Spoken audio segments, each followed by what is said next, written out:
Praise Lord.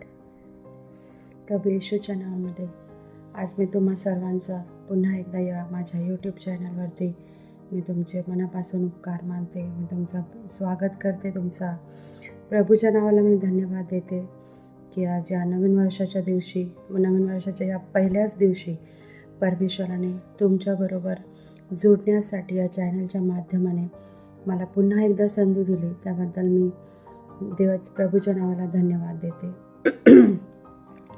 सर्वात प्रथम सर्वांना wish you many happy new year.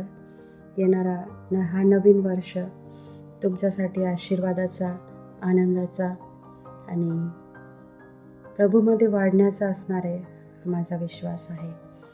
तर का नाही आपण आजपासून या नवीन वर्षाच्या पहिल्याच दिवसापासून आपण आज एक नवीन सुरुवात करूया आपल्या जीवनासाठी. तर आज मी तुम्हा सगळ्यांची काही गोष्टी प्रभूने आज मला प्रगट केले आणि ते मी तुमच्याबरोबर मला वाटलं की मी ते शेअर करावा, तुमच्याबरोबर ते मी बोलावा तुमच्यासोबत. त्यासाठी आज हे व्हिडिओ मी रेकॉर्ड करत आहे. तर सर्वात प्रथम नवीन वर्षाची सुरुवात झालेली आहे. सगळे लोक आनंदी आहेत. सगळे लोक नवीन कपडे घालून आनंद करत आहेत. खूप छान छान घरामध्ये सगळ्यांना खायला आहे. प्रत्येक गोष्ट चांगली देवाने आपल्याला दिलेली आहे. म्हणून परमेश्वराच्या नावाला आम्ही धन्यवाद देतो. माझा विश्वास आहे देवामध्ये, प्रभूमध्ये की मागील वर्ष 2024 हे तुम्हा सर्वांसाठी खूप आशीर्वादाचा गेलेला असेल. हा माझा विश्वास आहे. कारण प्रभूमध्ये आपल्याला एक खात्री आहे, प्रभूमध्ये आपल्याला आशा आहे, प्रभूमध्ये आम्हाला खात्री आहे की आमचा येणारा प्रत्येक दिवस आमच्यासाठी आशीर्वादाचा आहे. तर या नवीन वर्षामध्ये आज काही गोष्टी तुमच्याबरोबर मला शेअर करायचे आहेत की हे नवीन वर्ष प्रत्येकजण आपल्या घरामध्ये नवीन नवीन कॅलेंडर्स आणतात. नवीन कॅलेंडर आणून जुनं टाकून देतात आणि नवीन घरामध्ये लावतात. तारीख बदलली, कॅलेंडर बदललं, सर्व काही बदललं. पण आज सर्वात महत्त्वाचं आहे की घरात कॅलेंडर बदला, चांगली गोष्ट आहे. पण या कॅलेंडरसोबत आणि ह्या तारीखसोबत आज सगळ्यात महत्त्वाचं आहे की आपल्याला आपलं जीवन बदलायचं आहे. मागील पूर्ण वर्ष जर तुम्ही स्वतःच्या जीवनाकडं जर बघितलं असेल निहाळून, तुम्ही बसा आणि मागील दिवसांमध्ये तुमचं आयुष्य कसं गेलं, तुम्ही प्रत्येक दिवस तुमचं कसं घालवलं, प्रत्येक दिवस तुम्ही काय काय केलं, काय काय कुठं स्पेंड केलं, हे प्रत्येक गोष्टींकडं जर वळून बघितलं तर आज आम्ही बघतो. थोडंसं विचार करा त्या गोष्टींवरती की असं तर नाही की तुमचा जो वेळ होता तो मोबाईलनी चोरलं. तुमचा जो वेळ होता आपसामध्ये गप्पा मारणं, गॉसिप्स करणं किंवा जगिक गोष्टीमध्ये तर गेला नाही तुमचा हा वेळ. हा मागील वर्ष तुम्ही जर वळून बघितलं तर मागील दिवसांमध्ये जरा बघा, विचार करा की तुम्ही प्रभूसाठी किती आणि काय केलं आहे. आपण किती प्रभूसाठी जगलो आहे हे देखील पडताळून पाहणं खूप जरुरी आहे. जसं 2024चं कॅलेंडर आम्ही आज काढून नवीन कॅलेंडर आपल्या घरामध्ये लावतो, तसंच आपल्याला जीवनामध्ये हे पाहणं खूप जरुरी आहे की 2024मध्ये मी माझ्या प्रभूसाठी किती वेळ दिला, माझ्या प्रभूमध्ये मी किती जीवन व्यतीत केलं, मी माझ्या देवासाठी काय दिलं, ज्या देवाने मला इतकं छान आयुष्य दिलं आहे. आज आम्ही बघतो की आज खूप सारे लोक आहेत जगामध्ये ज्यांना आजचा दिवस पाहायला भेटला नाही. हे नवीन वर्ष त्यांच्या जीवनात आलाच नाही. पण आज जर आम्ही जिवंत आहोत, आम्ही आनंद करत आहोत, तर ही फक्त प्रभू येशूची कृपाच आहे की त्याने आम्हाला हा दिवस, हे नवीन वर्ष आमच्या जीवनाशी जोडले. यासाठी नाही की आम्ही आमचं जो आयुष्य, पण देवाने आम्हाला हे वर्ष ह्यासाठी दिलं आहे की प्रभूने आम्हाला हे वर्ष नाही, पण देवाने आम्हाला अजून एक संधी दिलेली आहे की मागील वर्षामध्ये 2024मध्ये ज्या गोष्टी आम्ही करू नाही शकलो, ज्या गोष्टींनी आम्हाला देवापासून दूर घेऊन गेला, त्या गोष्टी ह्या वर्षात आम्ही करू नये. आम्ही बघत आहोत ऑलरेडी सगळे चर्चेसमध्ये किंवा सगळे पास्टर्स बघतो, प्रत्येक आपल्या चर्चमध्ये सगळ्यांना हे सांगितलं जाते की आम्ही शेवटल्या काळामध्ये म्हणजे प्रभूच्या येण्याच्या आम्ही खूप जवळ आहोत. प्रभूचा येण्याचा दिवस तो कधीही येऊ शकतो. आम्ही खूप जवळ आहोत त्या दिवसाच्या की प्रभूचं येणं होऊ शकतो. पण प्रभूचा प्रश्न आहे की माझी वधू तयार आहे का? आज माझी मंडळी किंवा माझे लोक आज तयार आहेत का? ज्यांच्यासाठी मी आपला प्राण त्या वधस्तंभावर दिला, ज्यांच्यासाठी मी रक्त सांडलं, ज्यांच्या पापांसाठी मी स्वतः निष्पाप असताना, मी एक पवित्र असताना देखील मी त्यांच्यासाठी पाप झालो. त्यांचे पाप मी स्वतःवर घेतले, कारण प्रभूचा उद्देश होता की त्याच्या एकही लेकराचा नाश होऊ नये. आणि म्हणूनच प्रभूने एवढा मोठा सॅक्रिफाईस आपल्यासाठी केला आहे. तर आज प्रभू हे प्रश्न विचारत आहे की जो सॅक्रिफाईस मी तुझ्यासाठी केला तो व्यर्थ तर नाही केला? तुझ्यासाठी जे माझा उद्देश होता, तुझ्यासाठी जे माझी योजना होती, तुझ्यासाठी जे माझे इच्छा आकांक्षा होते ते पूर्ण झाले का? आज आपल्या जीवनाकडे पडताळून पाहणं खूप जरुरी आहे. खूप जरुरी आहेत या गोष्टी बघणं की आमचं जीवन कुठं चाललं आहे, आम्ही आमचा वेळ कुठं घालवतो आहे. लोकांबरोबर अशा ठिकाणी घालवत आहोत जिथं आमचा काहीही फायदा नाही आहे.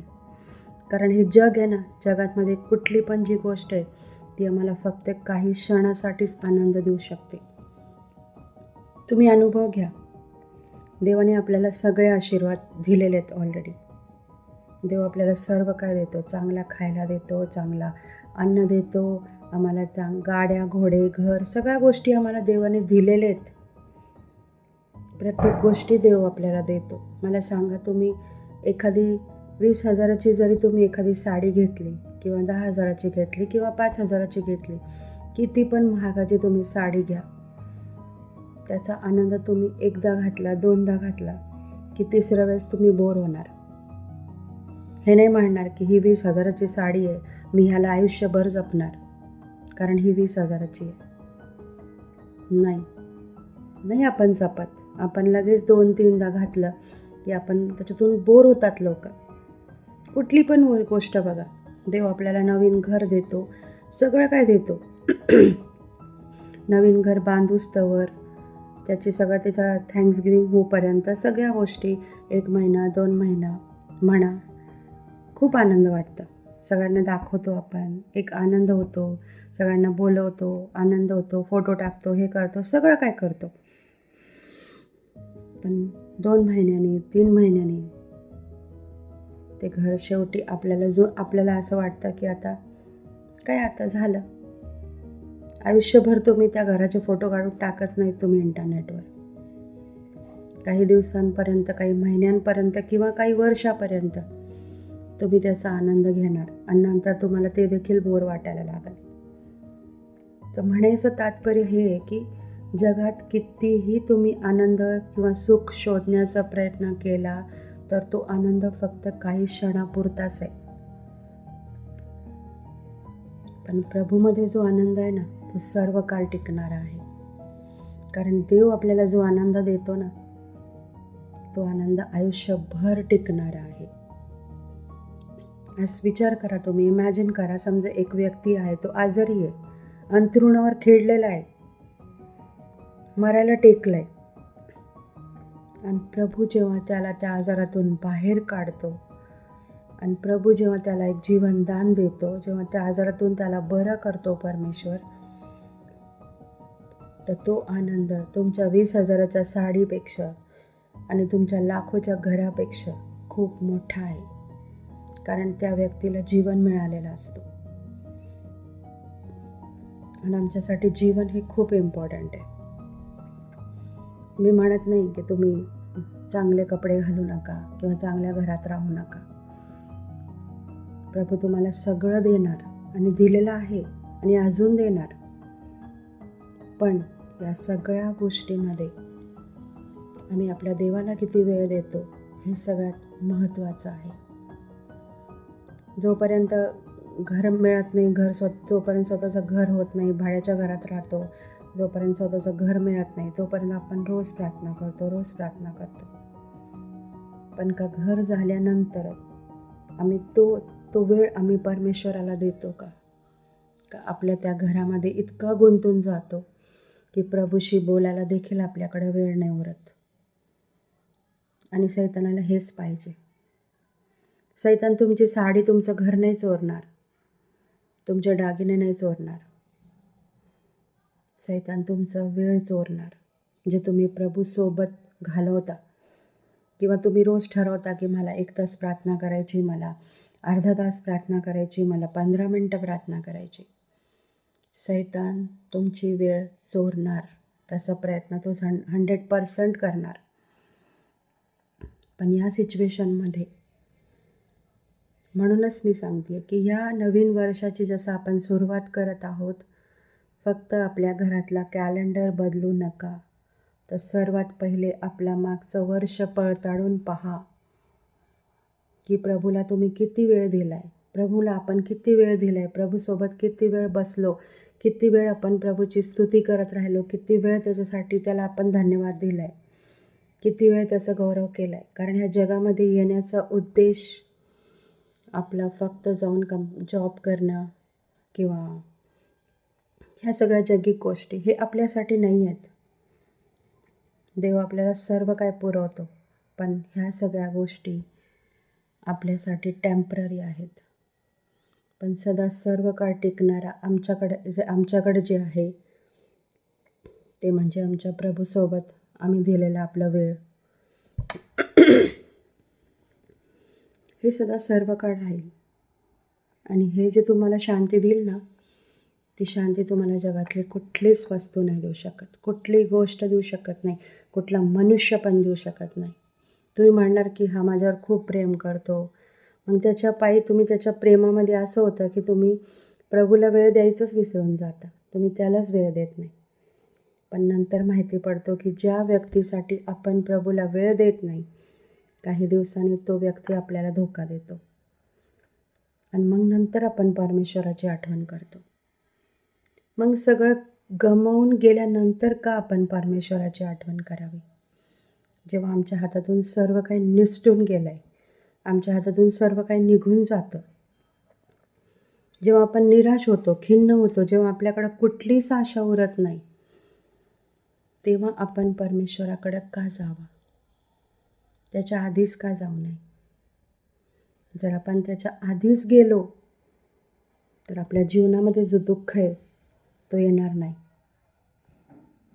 कारण परमेश्वर तो येऊ देणार नाही.